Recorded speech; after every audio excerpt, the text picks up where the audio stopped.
এর জন্য আমার বুজুর্গান, আমার আল্লাহ কোরআন শরীফের মধ্যে ফরমায় ওয়াবুদুল্লাহা ওয়া লা তুশরিকু বিহি শাইআ। আমার বান্দা বান্দি সকল, এই দুনিয়ার জমিন আমি আল্লাহর ইবাদত করিয়া যাও, ওয়ালা তুশরিকু বিহি শাইআ, আমার লগে জমিন কোনো জিনিস শরীক করিও না। ওয়া বিল ওয়ালিদাইনি ইহসানা। আর 2 নম্বরে, এই জমিনের মধ্যে তোমার মা বাবার জন্য ভালো ব্যবহার করো, মা বাবার খেদমত, মা বাবার সেবা করিয়া যাও। বান্দা যদি জমিন মা বাবার খেদমত, মা বাবার সেবা করিয়া যাও, আল্লাহ তোমার জীবন তোমার জন্য উজালা বানাই দিবা। সুবহানাল্লাহ। প্রথমে আল্লাহর ইবাদত, আর 2 নম্বরে এই জমিন মা বাবার খেদমত। আমার বিষয় দেওয়া হইল মা বাবার উপর সন্তানের কর্তব্য এবং দায়িত্ব। সন্তানের উপর মা বাবার কর্তব্য। এর কারণে একজন সন্তান যখন জমিনের জন্মগ্রহণ করব, এর আগে জমিন মা বাবার অনেক দায়িত্ব আছে না? কি দায়িত্ব? সন্তান যখন মার গর্ভ আগমন করিলেন, মার গর্ভ সন্তান, ওই সময় বাবার দায়িত্ব হইল এই জমিনের মধ্যে হালাল উপার্জন করিয়া, হালাল উপার্জন করিয়া জমিনের মধ্যে খানি খাইতা, হালাল খাইতা। আপনি জমিনে আপনার বিবিরে খাওয়াইবা, আপনার বিবি যদি জমিনও হালাল খায়, তোমার সন্তানের জমিনও হালাল খাওয়া হয়ে যায়। সন্তান মার গর্ভ 10 মাস 10 দিন, কোন সময় সামান্য কমে বেশি হয় কোনো বেড়া নাই। মার গর্ভ থাকতে জমিনের কোনো সেরিলেক দেওয়া হয়নি, মার গর্ভ সেরিলেক দেওয়া হয় না, ল্যাকটোজিন দেওয়া হয় না, নান ফ্লো দেওয়া হয় না। সন্তানের খানি খানো বলে মার খাদ্য তলে আল্লাহ সন্তানের খাদ্য বানাই দিলেন। সুবহানাল্লাহ। সন্তানের নবীর মাধ্যমে আল্লাহ এমন একটা পাইপ সিস্টেম করিয়া দেন, এর ভিতরে খানিটা যায়। সুবহানাল্লাহ। পাইপের মাধ্যমে আল্লাহ খানিটা দিয়া দিলেন। এর কারণে আমার বুজুর্গান, এই জমিনের মধ্যে সন্তান পাওয়ার আগে আল্লাহর দরবারে নামাজ পড়িয়া দোয়া করতে হয়, আল্লাহুম্মা আতিনি ওয়ালাদান সালিহা। আয় আল্লাহ, তোমার দরবারে দোয়া করিয়া আমার একজন নেককার আওলাদ দান করিলাম। নমাজ পড়িয়া দোয়া করা লাগবো। আয় আল্লাহ, তোমার দরবারে দোয়া করিয়া আল্লাহুম্মা আতিনি ওয়ালাদান সালিহা। আয় আল্লাহ, আমার একজন নেককার আওলাদ দান করিলাম। ওলা খোয়া লাগবো। আর যদি খালি খো আল্লাহ আমারে ফুয়া দেও বেড়া লাগি যাইব, ওলা ফুয়া জমিনও ভাই ভাই, ই ফুয়া জমিনের সর্বতে আজম খাইতে পারবো, বেড়া নাই। খোয়ারও নিয়ম আছে না? আল্লাহ আমার একজন নেককার আওলাদ দান করো। হযরত ইব্রাহিম আলাইহিস সালামে আল্লাহর দরবারে দোয়া করিলেন, আল্লাহ তোমার দরবারে দোয়া করি আর আমার একজন নেককার আওলাদ দান করিলাম। আল্লাহ এমন একজন আওলাদ জমিনে দিছো, এর নাম হইল হযরত ইসমাঈল আলাইহিস সালাম। ইব্রাহিম আলাইহিস সালামের পরে জমিন নবী আসলা, এর নাম হইল হযরত ইসমাঈল আলাইহিস সালাম। মা বাবার দায়িত্ব হইল সন্তান মার গর্ভ হওয়ার পরে বাবাই হালাল উপার্জন করিয়া হালাল খাওয়াই চাই, তাহলে সন্তানে আপনার লোকে হালালি করব। সন্তান যখন মার গর্ভ হয় তখন মায়ে জমিন আল্লাহ আল্লাহ করতা, মায়ে জমিন নমাজ পড়িতা, তাসবিহ তাহলিল করতা, আল্লাহর কালাম কোরআন শরীফ তেলাওয়াত করতা, আর নমাজ পড়িয়া দোয়া করতা, রে বা মওলা আমার পেটের মধ্যে যে জাদুমণি আছে, আমার জাদুমণির হায়াত আপনি বাড়াই দে। কিতা করতা? দোয়া করতা। সন্তান যখন জন্মগ্রহণ করে, জন্ম নেওয়ার পরে জমিন টানি করা লাগে, বলা একজন বুজুর্গ মানুষ অথবা কোন ওলি আল্লাহ মানুষরে দিয়া সামান্য একটা খেজুর চাবাইয়া এনর মুখ দিয়া খেজুর চাবাইয়া সন্তানের জিহ্বার মধ্যে সামান্য আপনি খেজুর দিয়া দিতেন সুবহানাল্লাহ। কোন কারণে? ইমাম হাসান এবং হুসাইন রাদিয়াল্লাহু তাআলা আনহু যখন জমিন আগমন করে আল্লাহর হাবিব সাল্লাল্লাহু আলাইহি ওয়াসাল্লামে খেজুর আপনার মুখ মুবারক ঢুকাইছেন। আল্লাহর হাবিবে চাবাইয়া ইমাম হাসান এবং হুসাইনের মুখের মধ্যে দিছেন। কওনা সুবহানাল্লাহ। দেননি আপনারা দিতা আর না হইলে চিনি 2 দানা দিতে হয় কিনা তেতই আচার দিলে হইতো বুঝতে বাদে বেড়া সারা বাইরে জোয়াল খেজুর দিতাই কোন কারণে? আল্লাহর হাবিব মুহাম্মদুর রাসূলুল্লাহ সাল্লাল্লাহু আলাইহি ওয়াসাল্লামে ফরমায় এই সন্তান যখন জমিন আগমন করে সর্বপ্রথম খাদ্য এই জাদুর ভেট হালাল জিনিস চাইব সুবহানাল্লাহ। হালাল পবিত্র আর কিতা বলে নবীর সুন্নাত এই খাজুর তার ভেট যাইব সুবহানাল্লাহ। ইরাই দ্রইবন এরপরে দায়িত্ব নিল সন্তানের ডাইন খানো আজান বাম খানোর মধ্যে একামত দিয়া দিবাই। ডাইন খানো আজান বাম খানো একামত। এরপরে কিতা বলে 7 দিনের দিন এই সন্তানের জমিন আকিকা করা লাগবে। কার দায়িত্ব? মা বাবার দায়িত্ব। 7 দিনের দিন যদি সম্ভাবনা হয় 14 দিনও, আর যদি সম্ভাবনা হয় 21 দিনের মধ্যে। যদি আকিকা এই সময় সম্ভব হয় না, তুমি জীবনের মাঝে জাদুর আকিকা করো, কিন্তু সপ্তনে আফজল হইল, উত্তম হইল তুমি 7 দিনের দিন তোমার জাদুর আকিকা জমিন আদায় করিলাম।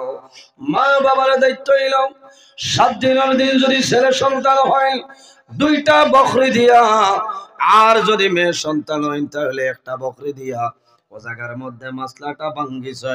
যদি কোনো মানুষ দুর্বল হয়ে যায় তাহলে ছেলের জন্য 1টা বকরি আদায় হইব, কোনো অসুবিধা নাই। 1টাই আদায় হইব, কোনো বেড়া নাই। এরপরে আকিকার সময় সন্তানের মাথার চুল কাটিবাই। যদি সম্ভব হয় এই চুল পরিমাণ সোনা চাঁদি আল্লাহর রাস্তার মধ্যে খয়রাত করবাই। এরপরে কিতা বলে ইসলামী শরীয়তের ভিতরে এই সন্তানের সুন্দর একটা নাম আপনার রাখবাই। কোন নামের কারণে কিয়ামতের ময়দানে মানুষ জান্নাতের মধ্যে যাইব। আল্লাহুম্মা সাল্লি আলা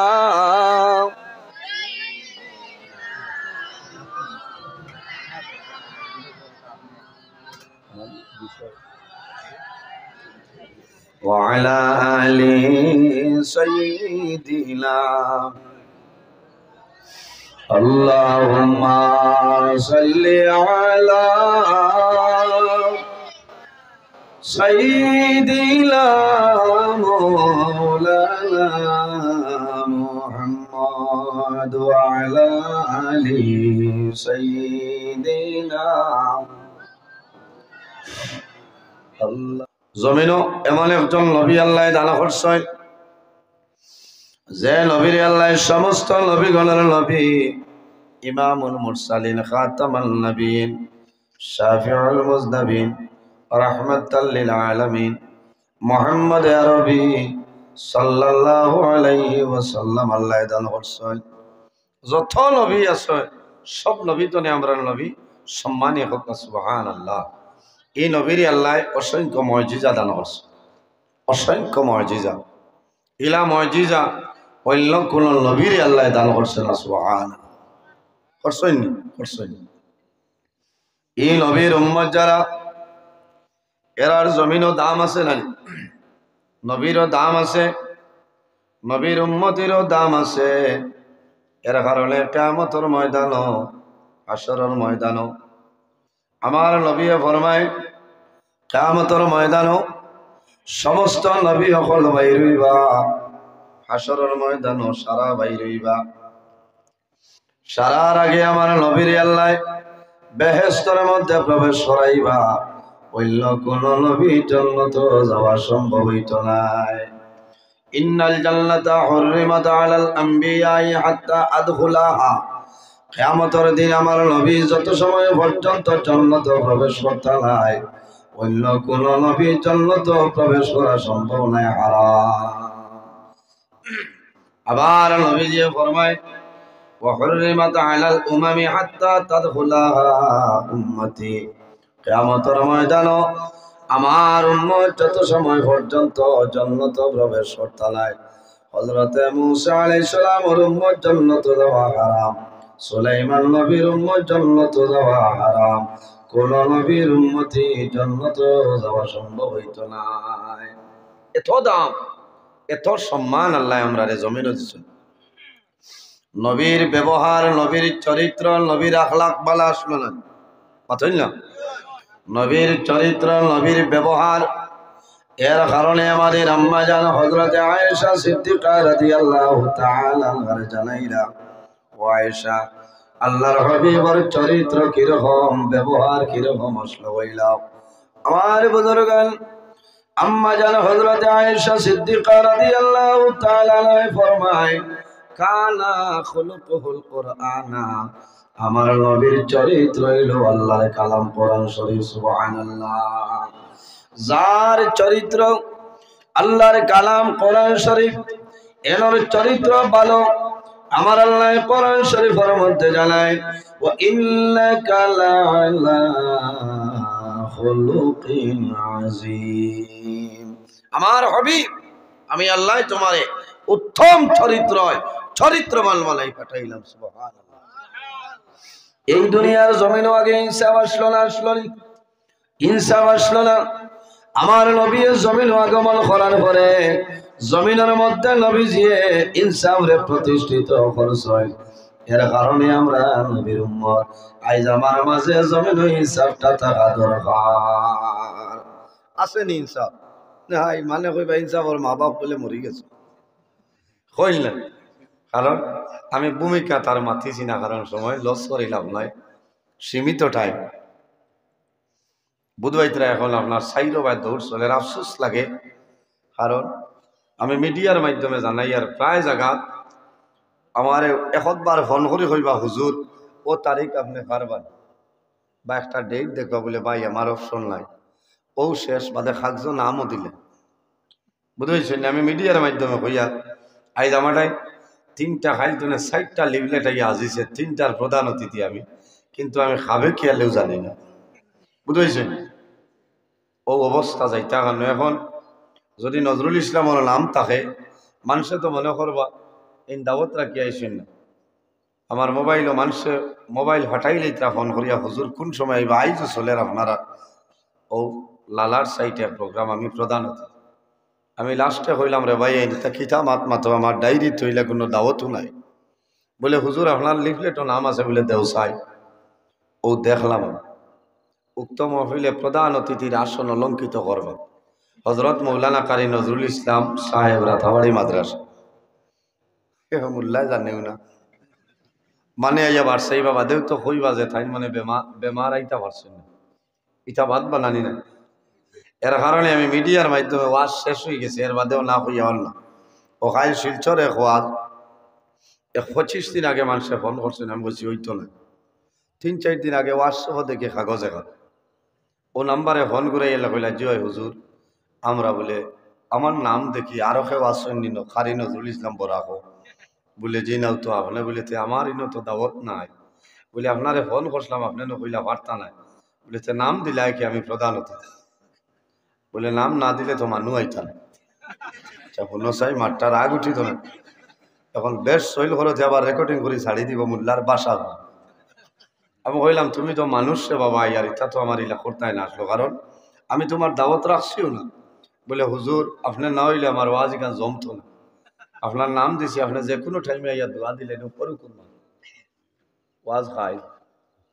আমি কইছি টুটে লইতো না, খাইল আবার ফোন করছেন, আমি কইছি মানে ঠাই দিত না, বলে হুজুর আপনি কিতা কইছেন, বলে আমি কইছি তো আমি দাওয়াত রাখছি না, বলে আমারে আপনি মানুষ মারিলেইবা, আপনি কইবা আইবা, বলে আমি আইমো কইমো আর মাঝে যে যাইতাম না, তুমি কইবা তাই দাওয়াত রাখি আইছো কথা কইতাই, বলে না আপনারে মারতাম না, আমি এক লাইনে কইমো, এখন যদি কই না আপনি আইতা না আমার ওয়াজ নাই।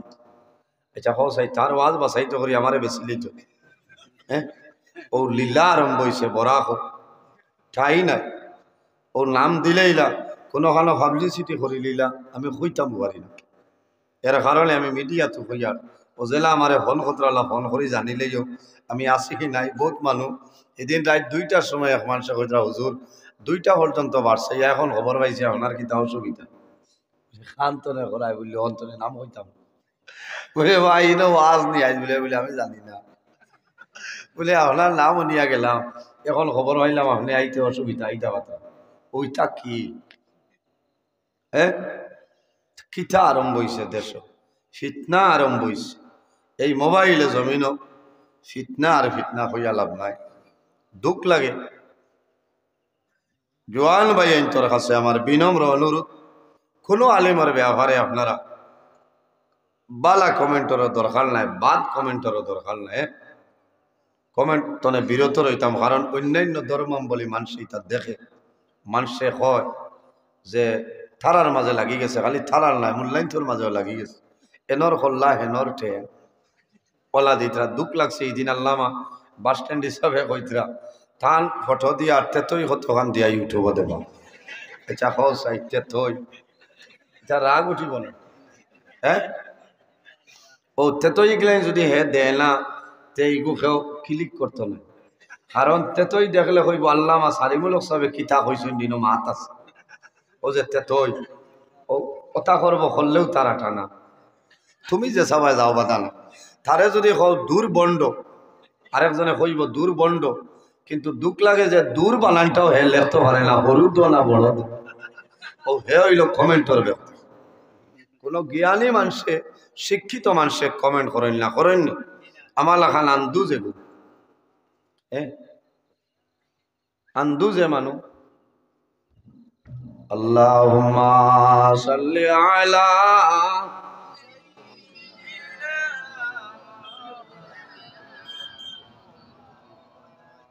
وعلى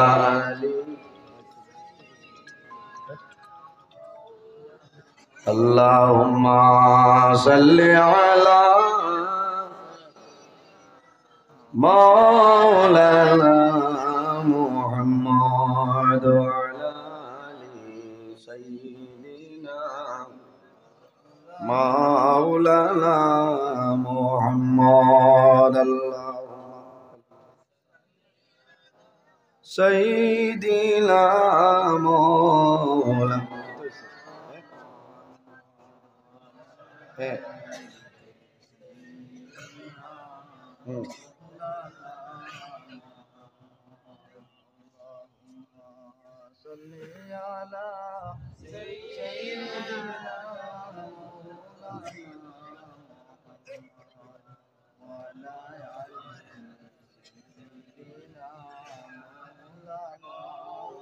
اللهم صل على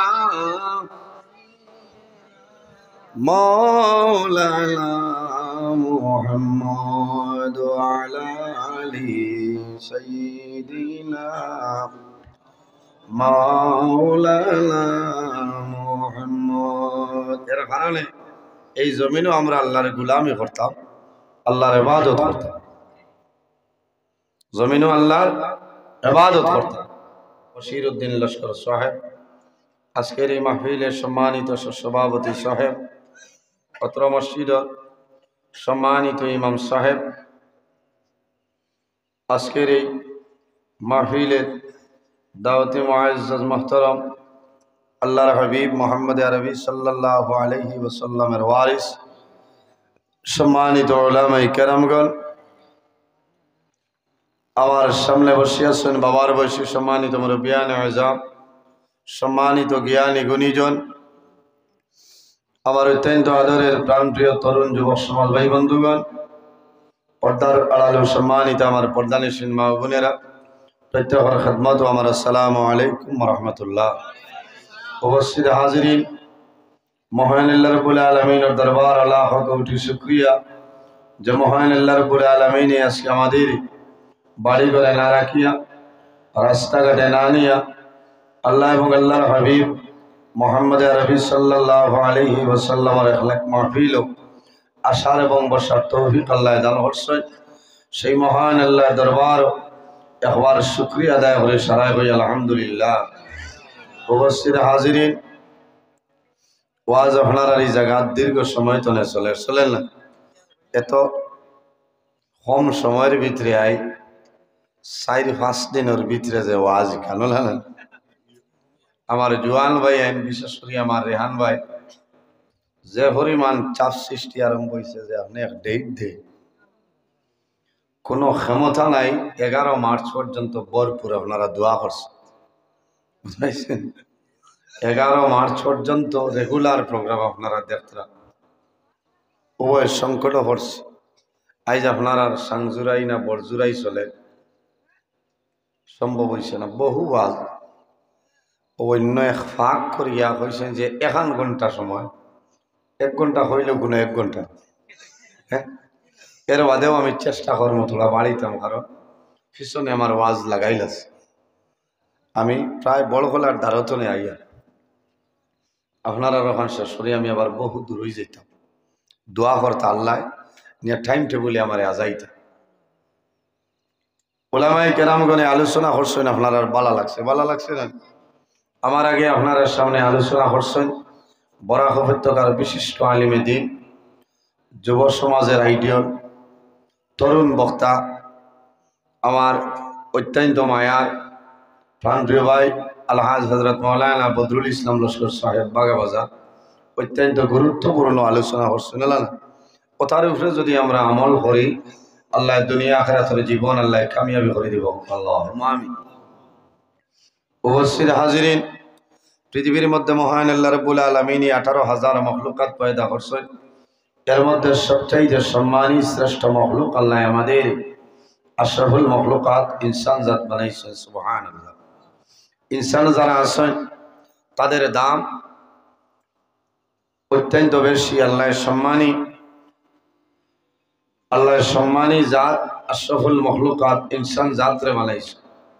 আমার আল্লাহ কোরআন শরীফের মধ্যে ফরমায় লাকাদ খালাকাল ইনসানা ফি আহসানি তাকওয়িম। এই জমিনও আল্লাহ ইনসান জাতরে সুন্দর অবয়ব দ্বারা আল্লাহ পয়দা করছেন। সুবহানাল্লাহ। 18,000 মখলুকাত আল্লাহ বানাইছেন। এর মাঝে সবচেয়ে সম্মানী শ্রেষ্ঠ মখলুক 2 জাত আল্লাহ বানাইছেন। এক জাত ইনসান জাত আর এক জাত হইলা জিন্নাত, আল্লাহর ইবাদতের জন্য। আমার আল্লাহ কোরআন শরীফের মধ্যে ফরমায় ওমা খালাকাতুল জিন্না ওয়াল ইনসা ইল্লা লিয়াবুদুন। এই জমিনও আল্লাহ জিন্নাত আর ইনসান পয়দা করছেন আল্লাহর ইবাদত করার লাগে। সুবহানাল্লাহ। আমরা জমিনও কার ইবাদত করি? আর সব হল আল্লাহর ইবাদত। খালি আমরা নি না, পৃথিবীর মধ্যে এলা কোনো জিনিস নাই, এলা কোনো চিজ নাই যে জিনিস আল্লাহর তাসবিহ তাহলিল করে না। আল্লাহ ফরমায় ওয়া ইম মিন শাইইন ইল্লা ইউসাব্বিহু বিহামদিহি ওয়ালাকিন লা তাফকাহুনা তাসবিহাহু। পৃথিবীর মাঝে এলা কোনো জিনিস নাই, এলা কোনো চিজ নাই যে চিজে আল্লাহর তাসবিহ তাহলিল করে না। সুবহানাল্লাহ। এলা কোনো জিনিস নাই যে জিনিস আল্লাহর ইবাদত করে না। এর কারণে আমরা জমিন আল্লাহর গোলামি করতাম।